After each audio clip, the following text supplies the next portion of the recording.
Hey everyone, I'm Venomous Stare back with Game 2 of Stats versus Innovation. And last game we saw Innovation played a very good macro game on Research Station. And he went out of his way to do consistent mine drops throughout the game. Stats tried to go Colossi, but he was pressured at multiple locations throughout the game. And he wasn't able to really hold on to his third. Innovation, of course, is very good at macro. He never really misses depots. He's always producing units almost optimally. So Stats got hit right when his gateways were coming online, lost his third, and it was all downhill from there. This is game 2 of a best of 7. And Stats is going to go for a quick double gas here on Habitation Station. Now, because Innovation is such a good macro player, sometimes players will try to cheese him. We saw this was how Innovation was reverse swept in the GSL, of course. Soul Key, his opponent, went down 3-0 and looked as though he was going to get obliterated because Innovation was probably the best in the world at the time and was just a TVZ monster. But Soul Key did a Roachbane all in a bunch of games in a row, and Innovation fell. Because Innovation's really not known for his creativity. He doesn't really mix it up that much. He just kind of masters one style and then beats you over the head with it and does it better than anyone else. It will be interesting to see what Stats is going to do because Habitation Station does lend itself to a lot of cheese. You have the gold base, a short air rush distance. There's a lot of places to proxy down here and all this nonsense. But Stats is going to proxy up here. This is probably going to be Proxy Oracle, a unit that I have nicknamed the Gooby. Innovation has expanded. He went for a Marine first. He's going into Reactor, completing his wall off at the top. And he's probably going to add a second barracks pretty quick here. If we look at Innovation's vision, he's looking around, doesn't see an expansion. And he started a bunker in a location that will defend both his ramp and his main. If you're wondering why he put it here, if Stats goes for a little adept pressure, he can just lift his wall in up and the adepts will kind of be trapped up here in between the bunker. If you have the bunker all the way up here, then the adepts can be obnoxious in this little middle area. Innovation is adding his second barracks and an eBay. So it looks as though he's not going to die to the Stargate despite the fact that he hasn't seen it. Stats is going to be a little bit cheesy here. He's running up at the Zealot. He's trying to get a pylon down. And as Stats pressures here, he's going to misclick a little onto his pylon. But he's going to pressure this orbital command. He has an adept as well. But this bunker is going to hold true for Innovation. The fact that he built it defensively so close to the ramp is very valuable because he didn't lose it because it was committed all the way out there. So this is very simple. He's going to lift up, and now the Oracle's going to come in. He has a turret already. He started Stim Pack. Everything is okay for Innovation. Photon Overcharge is going to go down, but he's fine. This bunker was very well placed in a defensive location. And now Innovation is going to have to try to defend this Oracle. It's going to be obnoxious, but since he has a turret, it won't be that big of a deal. Now he just has to be conscious of where he builds his buildings. He wants to build everything in a defensive location. He doesn't ever want the Oracle to be able to pick stuff off, because a player as good as Stats is very good at running around with the Oracle and picking off SCVs that are building buildings. So Innovation's building placement is going to be important, and this is the kind of stuff he's very good at. Don't expect Innovation to take any damage from this Oracle. He started +1, he's gotten his second gas, his factory's on the way. He's triple producing Marines. Stats' expansion just finished. He has double pylon at the front door. That's nice, obviously, because of the overcharge. He's also getting sentries. So this is something you want to do, newbie Protoss players, to hold your expansions in the early game.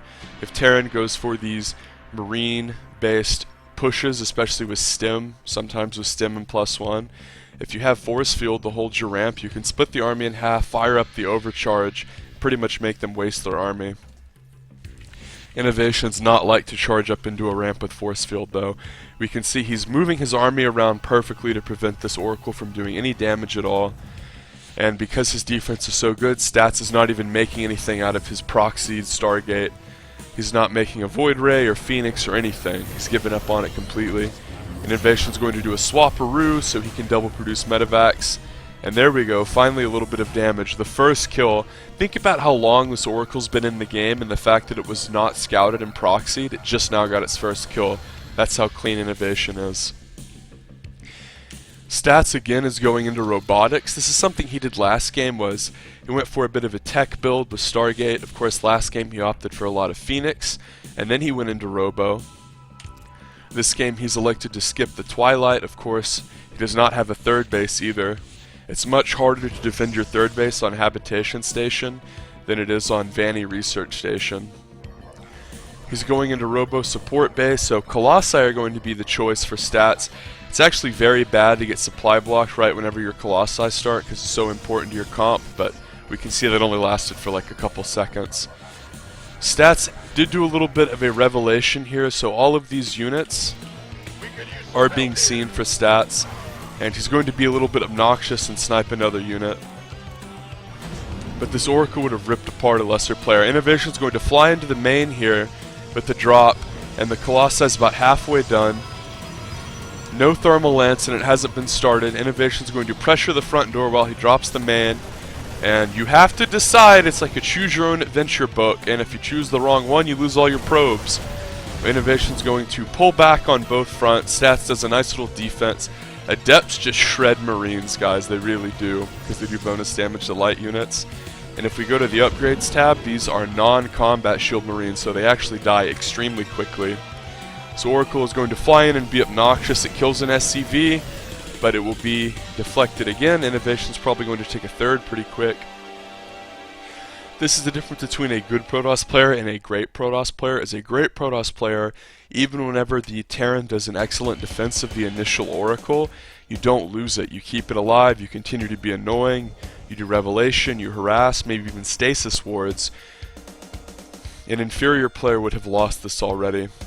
Innovation is going for a little bit of a drop in the back door of stats, right in the back of the main where he expects it least. And he's going to pressure the front door too. Photon Overcharge being used, but the real crux of the issue here is at the back of the main, and Innovation, of course, is preventing the third from being taken. He's going to scream over to the back of the natural. Probes are being relocated, so not many are dying. Only 7 so far. It's pretty good against multi-pronged drop harass from Innovation. But if we go to income, it's about even now. Innovation is continuing to macro,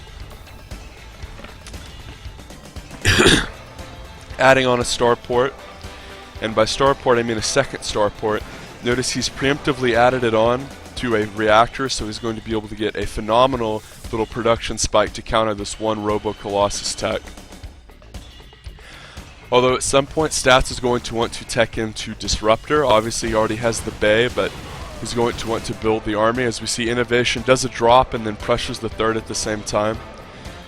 But once Innovation gets a lot of Vikings, you want to tech into Disruptor. Back in Wings of Liberty, the way that the matchup worked was once the Terran player got a lot of Vikings, you wanted to tech into High Templar with Storm.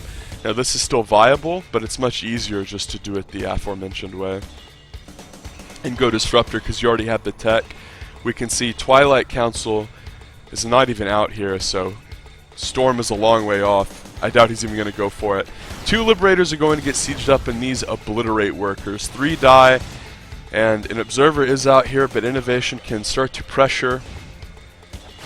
But this is hard to defend because Stats really didn't make anything out of those Stargates after that one Oracle.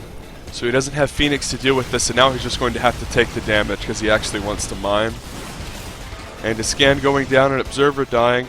9 workers total for that attack, 17, and if we go to workers now, Stats is losing a lot. He's pretty damn far behind. Innovation's going to pressure the front door here. Stats does not have a very big army, only 2 Colossi. Innovation can run Stats around, continue to take advantages. He's going to drop into the main at this point, and since no Phoenixes were made, it's hard to deal with drops. Stats is going to have to derp his army back into the main. He's going to lose a lot of pylons, and even though he's just going to lose pylons, this is extremely important because these pylons were critical in dealing with drops. Now when Innovation does a subsequent drop, There's really no way Stats is going to be able to deal with it, and he has to burn a Revelation there just to deal with the silly mine. And Innovation here is cooking. This is textbook Innovation macro. Stats is trying to establish a third, but if we go to the units, his probe count is low. He's getting smashed in workers. Never forget the mules, guys. Innovation has 3 beautiful bases of saturation. He's going to clean up this proxy very quickly. He's finally found it. Stats is going to push across the map, but he only has 2 Colossi. That's not very many. He's going into Disruptor. He does have 1, but it's at home. He's trying to tech into Templar Archives, which is a bit weird because he doesn't really have the money for it. He has a lot of pylons on the way, of course. He got supply blocked from all those Innovation pylon slaughtering. All of that Innovation pylon slaughtering in the main base. And finally, the pesky Oracle will die. That is so gratifying as a Terran player. And now Innovation will start the push of doom. If you look at supply, he's up 180 to 130. And I think he's going to smash Stats here. And Stats says, no, I don't want to fight you. Stats does have the chance to try to get everything in the right position. Innovation is going to come up onto this high ground, and Stats is going to fire up the Photon Overcharge, but Storm isn't even close to done. He should have really just made, I think, another Robo and try to go on Disruptors here. And Innovation can poke and prod. He has a big enough ground army and enough Vikings where he can pretty much devastate these Colossi before the fight starts. And boom, a Colossi gets roasted. Boom, the second one falls. And now these Stormless High Templars are kind of caught with their hands in their pants, and the Disruptors get a decent shot, but there's not enough of them off of that one Robo. Innovation stems backwards and avoids the other shot. Looks like he's going to take game 2 here. If you enjoyed this game, you want to subscribe to this channel, Venomous Stare. Click the little bell notification so you don't miss the videos, and I will have Stats versus Innovation game 3 up tomorrow.